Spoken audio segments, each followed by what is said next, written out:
So thank you for hosting here today. Oh, here we go. So the presentation is going to focus on these main ideas: the evolution of sustainability, understanding metamodernism, which is probably a relatively new term for many of you, and then diverging ideas of sustainability in a metamodern and multipolar world, and then I'll have some conclusions. Before I do that, though, I wanted to talk a little bit about the publication, one of the publication opportunities from this conference. I've been working with Palgrave Macmillan for a number of years and have published a number of books with them. And they're very interested in working with us on a collection of papers from this conference that would be peer-reviewed. After the conference is out, I'll be sending out an email to all of the attendees to talk about that opportunity and to see if there's interest. All right. A lot of this paper is informed by work I've been doing over the last 30 years in sustainability, working with national governments, with the United Nations, with corporations like Tetra Pak, a big packaging firm, and also work that I've done with the National Cave and Karst Institute. I've also been writing about sustainability in a number of books and also on a blog I've had for many, many years called On the Brink, which the website is there if you'd like to take a look at it. So, first of all, I'd like to say that the idea of sustainability is not really new. Societies have always tried to find ways to make do with the resources that they have. For example, there's ample evidence that the ancient Egyptians were highly in tune with nature, and they developed precise records around the flow of the Nile and the cycle of the seasons.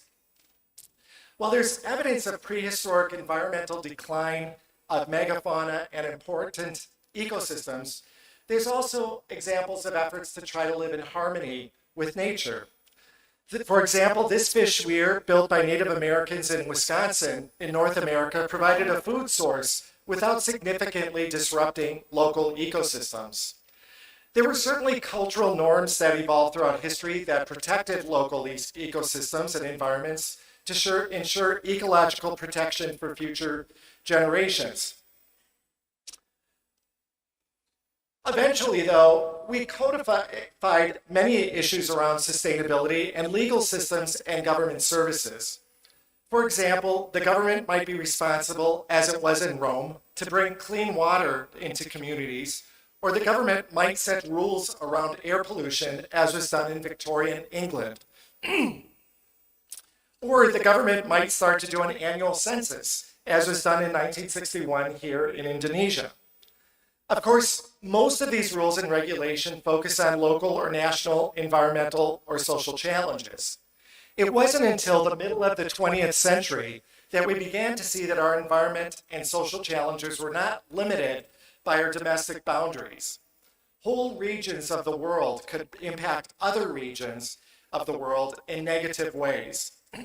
We moved from local, state, and national problems to global problems. And obviously, with the G20 agenda and the Bali Declaration, the idea of sustainability was very big. Of course, in the 1980s, it began to be clear to us that the impact of chlorofluorocarbons were great on the environment. As we all know, chlorofluorocarbons were used extensively as propellants in aerosols in the middle 20th century. They were also used as refrigerants. Unfortunately, these chemicals have a problem. They break down atmospheric ozone in the ozonosphere, which allowed incoming damaging radiation to move onto our planet. We saw increases in skin cancer near the poles, and there was significant concern over the long-term damage to the ozonosphere and its impact on human population. Thankfully, the world came together and agreed to one of the most important set of international rules ever developed, the Montreal Protocol in 1987. This was just 2 years after the discovery of the ozone hole phenomena. The protocol was designed to reduce and eliminate the use of chlorofluorocarbons over a relatively narrow time window. However, the global community saw the global problem and responded appropriately. We've not always done that. But the year 1987 was also important because it was the year the Brundtland Report was published. The Brundtland Report, more formally called Our Common Future, is a UN report that began to look much more holistically at the world's environmental problems and frame them for the first time as challenging for the long-term sustainability of the status quo. It was the first time that sustainability was used in the context in which we use it now. The report defines sustainable development as development that meets the needs of the present without harming the ability of future generations to meet their needs. Up until the time that this report came out, many of the world's environmental problems were framed solely as environmental issues and scientific issues. However, the report clearly defines the world's great problems as having environmental, social, and economic linkages. The idea of these linkages between society, environment, and economy create the three pillars of sustainability that we discussed today. We cannot put issues like climate change within just the idea of science and the environment. We need to understand that there are social and economic issues associated with climate change and the other great issues that we're facing. Since the 1980s, the idea of sustainability has grown significantly. Many issues ranging from sustainable economic development to recycling get lumped together within a sustainability mindset. In the United States, we've moved in a unique direction, and one area of special focus is the area of environmental justice. This is the idea that the benefits and burdens of environmental decision-making should have an equity lens. The father of environmental justice, seen here, Robert Bullard, conducted a range of research on the distribution of hazardous waste sites in the American South and found that they were disproportionately located in poor African American neighborhoods.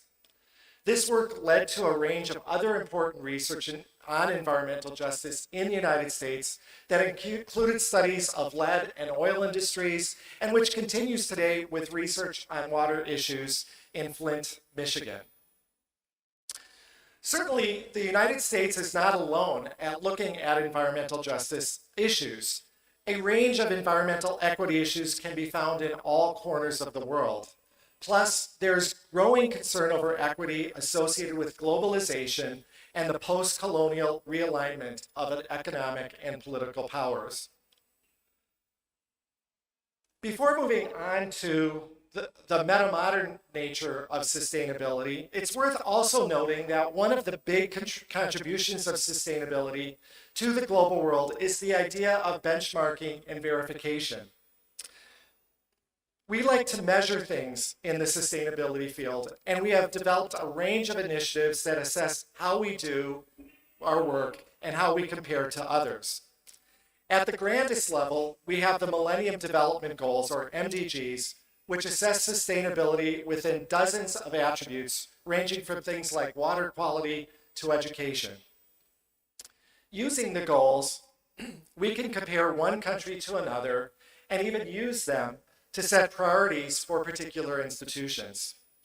For example, here today, we could measure how this conference or this paper is in some way contributing to those goals. Of course, the MDGs are just one sustainability indicator. There are literally hundreds of them. For example, there are several business and supply chain tools available to ensure sustainable sourcing and ethical labor practices. There are individual industry standards that may be regional in scale, such as the U.S. Green Building Coalition's Green Building Standards known as LEED. Yet with all of these measurements, we still seem to be losing ground. Greenhouse gases are increasing. We continue to see the loss of habitat in many areas. Oceans are acidifying, and we're seeing fundamental shifts in planetary cycles. We've been working in sustainability for literally 50 years. What are we getting wrong? Why are we not successful? At this point, I'd like to make the case that sustainability is really the first metamodern discipline. It's worth reflecting a little bit about metamodernism and how it emerged in recent years. It is truly an outgrowth of postmodernism, and so it's important to take a moment to reflect on postmodernism. Now, if you recall, in the second half of the 20th century, there was considerable criticism around positivism and the overall scientific movement in society. The critics pointed out that modern knowledge was a construct of colonial powers and was developed mainly by white men. Thus, knowledge, it was contended, was rife with sexism and with structures that advantaged the Western world. The philosophical movement that emerged from that thinking, postmodernism, deconstructed knowledge to try to identify truth. There are many examples of this deconstruction of knowledge. Perhaps the most famous of these efforts involved the field of anthropology and the critiques that emerged around the interpretation of archaeological records and the treatment of artifacts and human remains. However, even in the environmental field, it was clear that much of the knowledge that was created by environmentalists was used to support overdevelopment and the destruction of nature. In postmodernism, truth is seen as a construction. In Western popular culture, this was embodied by the work of the singer Madonna, who changed persona with each new album. There is not one Madonna that we could know, like Frank Sinatra or Ella Fitzgerald. Instead, Madonna deconstructed herself and remade herself each year. Metamodernism has elements of both modernism and postmodernism. There is truth, but there is also creation. This is a wonderful piece of art by Isaac Cordell called Politicians Discussing Climate Change. And I think it's a great example of metamodern art. Those involved with metamodernism embrace constructions of truth while also recognizing that the truth itself may not be real. Perhaps the best example of this in American culture emerged during the Trump presidency and its response to the coronavirus. The president stood with the best minds in the country in responding to the crisis, while also suggesting that the coronavirus was a hoax. The video, This is America by Childish Gambino, highlights this duality and the idea that metamodernism, that is by its very idea an optimistic philosophy. The reason that this optimism of metamodernism is important is that it leads to unrealistic actions. It's interesting to see how this plays out in the sustainability field. I think plastic recycling is one of the best examples of metamodernism in the field of sustainability. In the United States, we use lots of plastic bottles. We use them for soda, for water, and a range of liquid products. Of course, we all want to recycle plastics. Sustainability-minded citizens expect their local governments to recycle as much of their waste as possible, and we build giant infrastructures to deal with it. As such, local governments have created extensive bureaucracies and infrastructures. We recycle paper and waste metals to great success, but plastic is a whole other problem. Only about a third of the plastics that individuals think they're recycling actually gets recycled. Of that third, about 1/3 of that is shipped overseas, where it enters the recycling and waste stream of other countries. In some places, the plastic bottles that we use in the US and diligently recycle get used as fuel in local cooking stoves with associated health and environmental impacts exported. Thus, is plastic recycling a great example of how sustainability has succeeded? Not at all.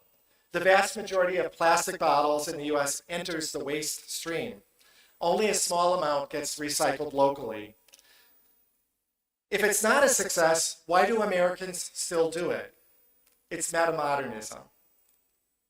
We want to feel good and be optimistic about the recycling we do. And there are so many examples of this metamodern approach to sustainability. You see the same thing in renewable energy, in water resources, and in ecosystem management, particularly wetlands. We continue to do things even though the evidence is clear that bad things are happening all around us despite our best efforts. We do so with optimism that we're making a difference for future generations when all the evidence shows that we are demonstrably making things worse. I like to contrast the two realities of sustainability with something I call surfing and suffering sustainability. Surfing sustainability is the sustainability of the West. It's the white, the hip, it's the things that we like to feel good about. But in many other parts of the world, there's incredible suffering and not real access to the resources around the planet. There is one case study that I think demonstrates the challenges of our metamodern approach to sustainability. It comes from the nation of Jamaica, and I'm going to say an unnamed Middle Eastern country. First of all, let me talk about Jamaica. Several years ago, I was asked by the United Nations to review all of the national sustainability plans that they had on file to assess their overall themes and success. It was a wonderful opportunity, and I was able to interact with the authors of the plan and the developers of the plan. The country of Jamaica, I think, made one of the best sustainability plans I've ever seen. They utilized the UN sustainability goals, but modified them to take a distinctly Jamaican framework that valued issues like tourism and clean coastal environments. It brought together stakeholders from all over the country to make decisions about the direction of the country and the values brought forward in the plan. To contrast, there's a sustainability plan of an unnamed Middle Eastern country that I reviewed. The plan was developed with the help of a global consulting firm. It had distinct targets and goals and a clear vision for the future. Anyone reading it would have found it a visionary roadmap for the nation to move forward. But the resources of the government were limited. What resources they had were focused on a conflict in that country and on providing basic services in the capital. The idea of developing the goals outlined in the report, such as green energy, were completely unrealistic given the conditions of the country. The two plans demonstrate that the world is not very realistic about sustainability planning. The United States encouraged the United Nations encouraged every country of the world to contribute some type of, or to conduct some type of sustainability planning. They and some large international NGOs funded some of these plans. However, many countries, like the unnamed Middle Eastern country, created entirely unrealistic plans that could never be achieved due to a lack of security, corruption, or funding. Yet we continue to move forward with national sustainability planning and initiatives when it is clear that much of the world cannot engage in the way developed by the United Nations. There's so much optimism. There's so much optimism around sustainability that it's almost considered a sin to criticize it. Why would one criticize plastic recycling, national sustainability planning? But it's important to recognize the times in which we live. We are in a very metamodern world where there's optimism all around us despite the realities at hand. We want to believe that renewable energy is going to reduce greenhouse gases when even though last year was the highest year for the production of greenhouse gases in the world. We want to believe that a fancy tool for tracking endangered species will make all the difference while we're seeing that species go slowly extinct. We want to feel good about government agencies that are given the mission of protecting the environment while we see environmental destruction all around us. Thus, when one delves deeply into these hopes, the reality is that we're failing at many aspects of sustainability. The world we live in is metamodern. We've developed a comfort with the tension that exists between optimism and reality. We live at a time when it is more important to feel good than to actually understand if it is our intent to do that the good we're trying to do is actually doing good. While we're making progress in many areas of sustainability, the unfortunate conclusion is that we have not done enough the right way. And this gets me to the G20 and Indonesia as my final few sentences here. The G20 declaration that came out last fall focused on things like climate change, biodiversity loss, and the use of culture as a framework for sustainable development. I believe that Indonesia has a unique opportunity to provide a fresh perspective on sustainability that creates real measurable change for the future. Thank you very much.